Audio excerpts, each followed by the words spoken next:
Dottore Roberto.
C'est parti pour 25 km jusqu'à Tabara. Et la bifurcation que vous venez de voir indique à droite la continuation de la Via de la Plata jusqu'à Astorga, à 4 ou 5 étapes, où elle rejoint le Camino Frances. Quant à moi, je prends la route du Camino Sanabres, qui contourne le Portugal, avant de se diriger de nouveau vers le nord, vers Saint-Jacques-de-Compostelle.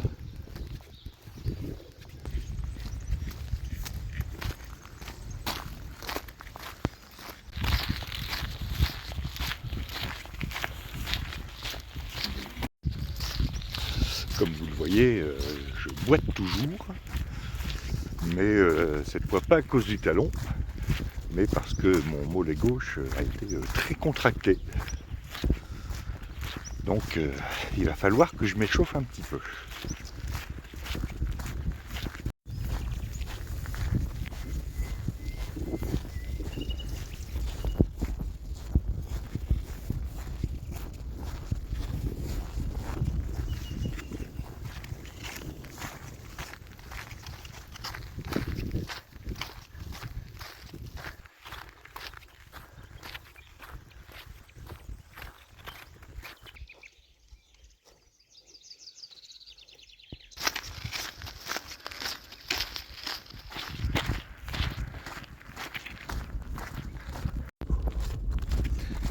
Succession de montées et de descentes assez raides en plus.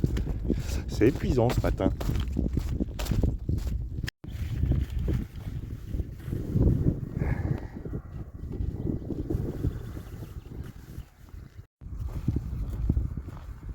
Geht's? Ah, was? Das ist ja euer.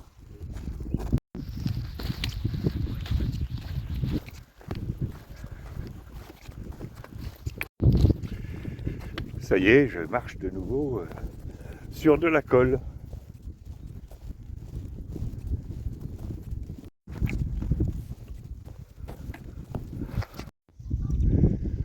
Une belle étendue de Cystagum,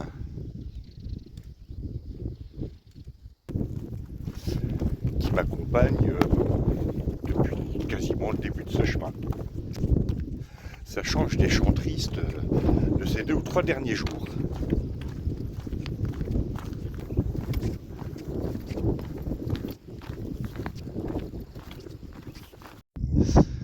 Ça, c'est la vallée du Rio Esla. Et je ne vais pas filmer pendant la descente parce que je vais avoir besoin de mes 2 mains aussi.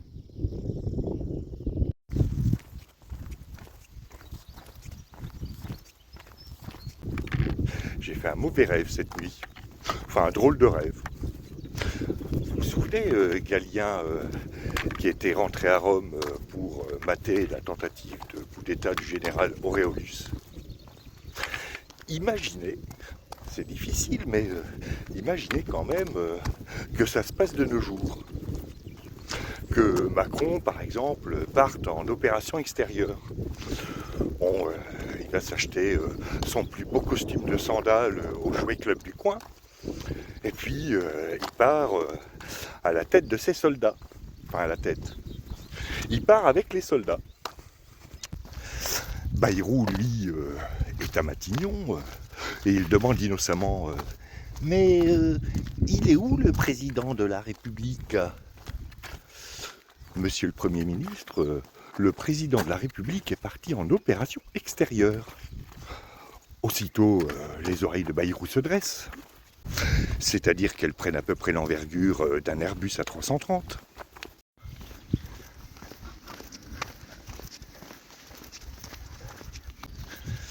Et Bayrou de dire oh ben on dirait que c'est moi le président de la République. On se retrouve avec Bayrou à l'Élysée. Et Macron avec un fusil en plastique en opération extérieure. Oui, on va pas lui filer un vrai fusil non plus. On n'est pas fou. C'est bizarre comme rêve, hein. Je trouve ça angoissant, moi.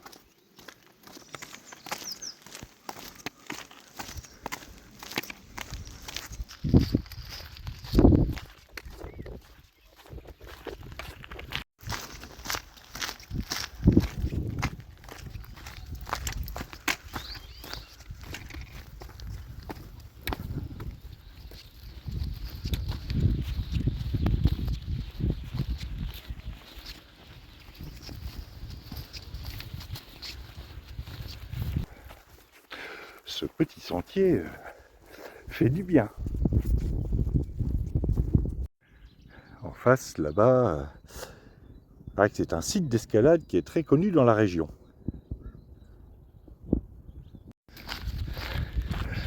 Bon, il faut que je monte. Je n'ajouterai pas là-haut parce que ça me semble assez évident. Donc je vous retrouve en haut.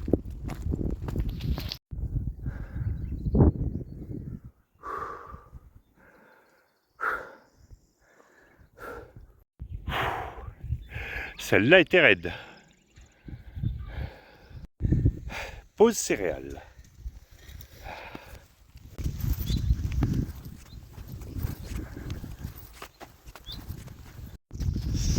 Bien, après cette pause qui s'est un peu prolongée en compagnie de Gabriel, il est temps de repartir. Il me reste à peu près 17 km à faire. Et comme d'habitude, la mise en chauffe est toujours un peu longue.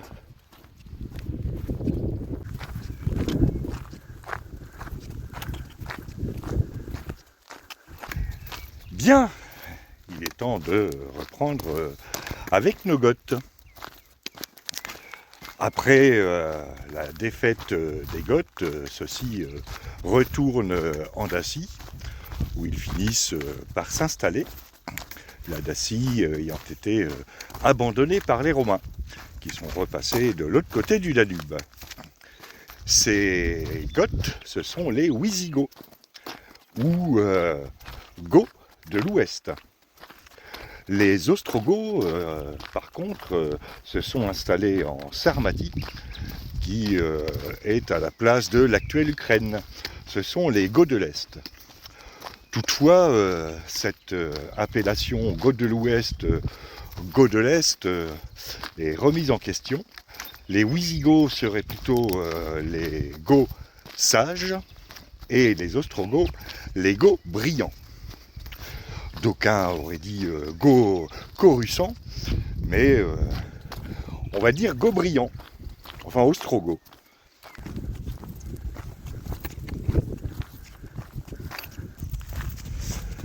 La vie se déroule paisiblement chez les Wisigoths jusqu'au jour où l'un des conseillers du roi, Ericsson, comme par hasard, décide de présenter l'un de ses fils au roi.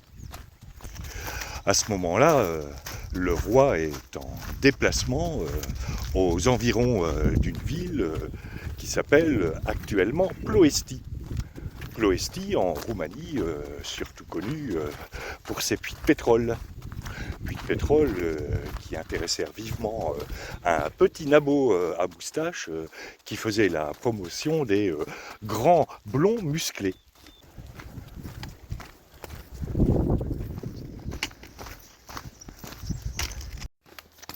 Une conversation informelle s'engage jusqu'au moment où le fils Ericsson demande au roi. Au fait, sire, je me suis promené tout à l'heure et j'ai remarqué un artisan qui fabriquait des chariots. Ah oui, bon, c'est pas nouveau. Des artisans qui fabriquent des chariots, on en a plein là d'Assy. Oui, mais ces chariots-là, ils sont beaucoup plus simples, beaucoup plus robustes que les chariots habituels.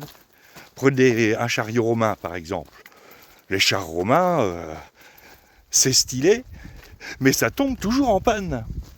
Alors que les chars de cet artisan, d'accord, ça paye pas de mine, c'est rustique, il n'y a pas beaucoup d'options. Mais par contre, c'est super fiable. Alors, comme mon viand Dacie, il avait l'intention de les appeler des Dacie, mais il trouve que ça va pas très bien. Il cherche un nom plus féminin. Vous n'avez pas une idée, sire?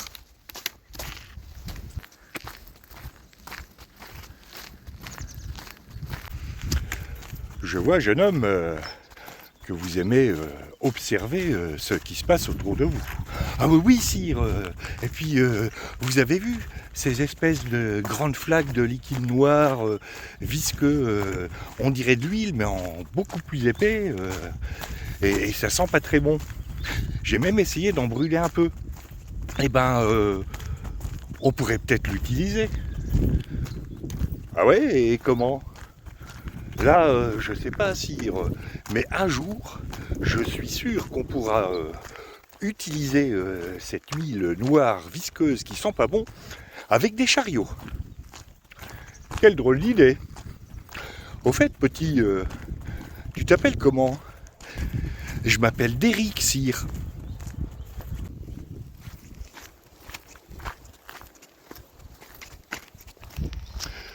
Tu sembles beaucoup t'intéresser aux moyens de transport, Derrick.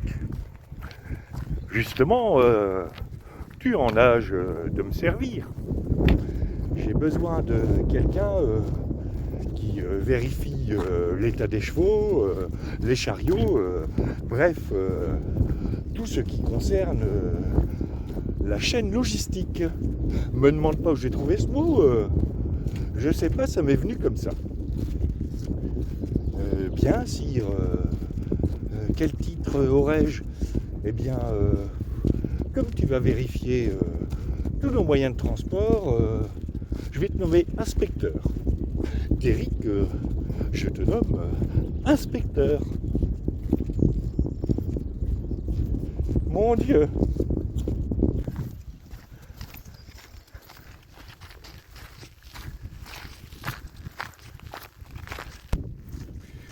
Derrick, le seul policier qui arrive à endormir les suspects pendant l'interrogatoire.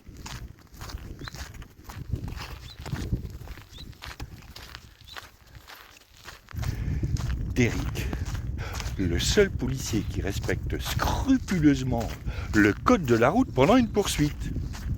Hé, inspecteur, allez-y, il vous échappe. Vous êtes fou, Watson. J'ai encore tous mes points. J'ai quand même pas grillé le feu rouge.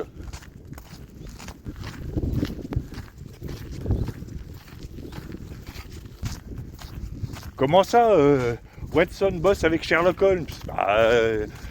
J'envoie qui je veux en mission d'observation à l'étranger. C'est pas la même époque. On va pas s'arrêter aux détails.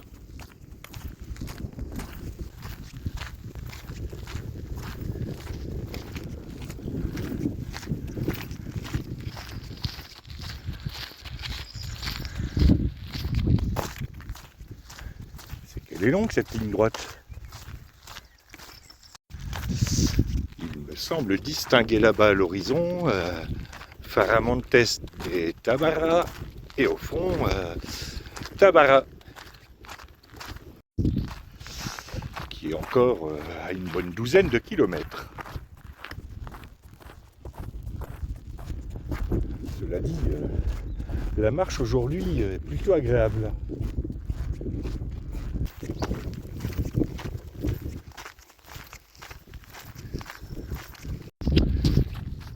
sens la pluie arriver. À chaque fois que je mets les lunettes de soleil, le ciel se couvre.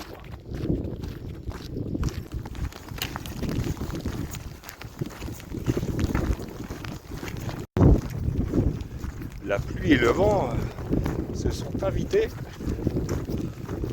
Ça m'arrange pas, ça.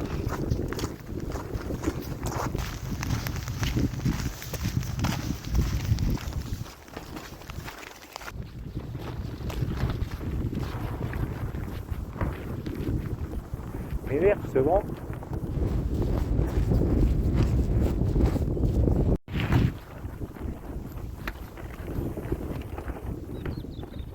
Bah alors, t'as l'air tout triste, le chien.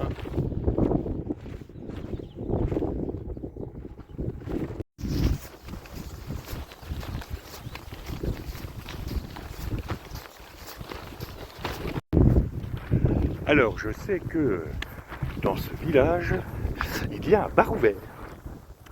Et comment je le sais? Eh bien, j'ai perfectionné mon rabar-rabar. En fait, comme finalement Marco, Gabriel et moi, on marche plus ou moins ensemble, chacun à notre rythme, c'est-à-dire en ce moment super lentement pour moi,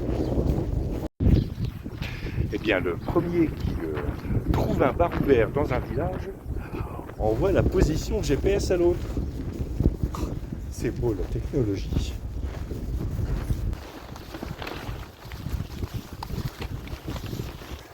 Par exemple là, je sais que le bar est à 41 degrés 50 minutes 04 de latitude nord et 5 degrés 53 minutes 16 de longitude ouest.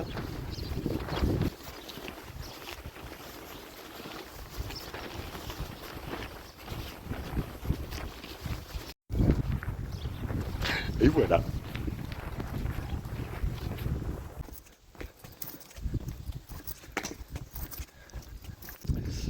Bien après cette pause collation qui m'aura fait le plus grand bien, il est temps de repartir. Il me reste 7 km à faire.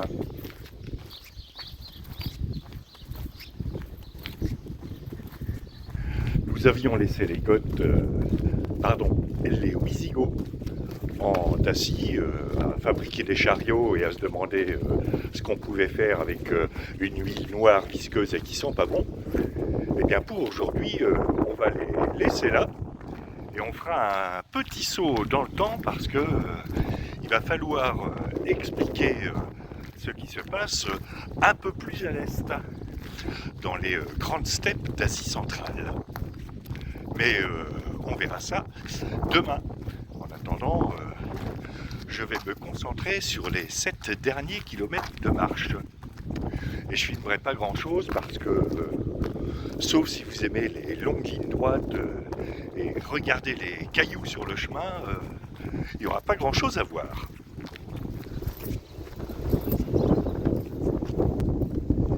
Et en plus, j'ai le vent de face.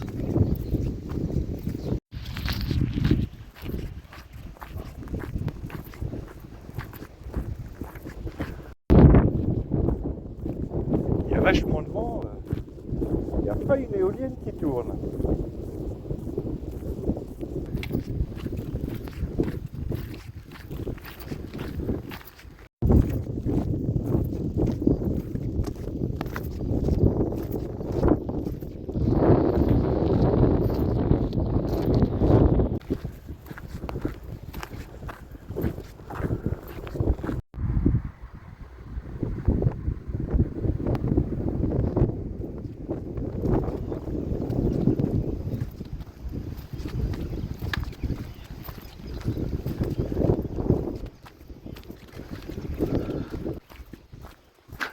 Celle-là, elle s'est fait teindre les cheveux.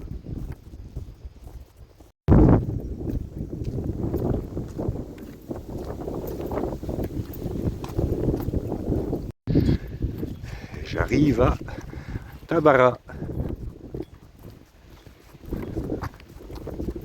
Je n'ai plus qu'à trouver mon albergué qui est sur la Plaza Mayor. La place principale. Et qui est là-bas.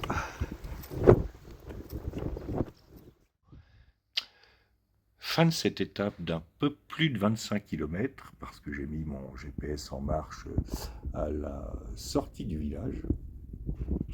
Ça s'est bien passé.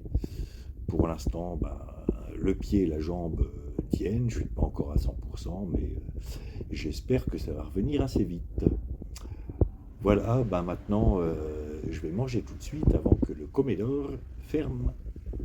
À demain pour de nouvelles aventures.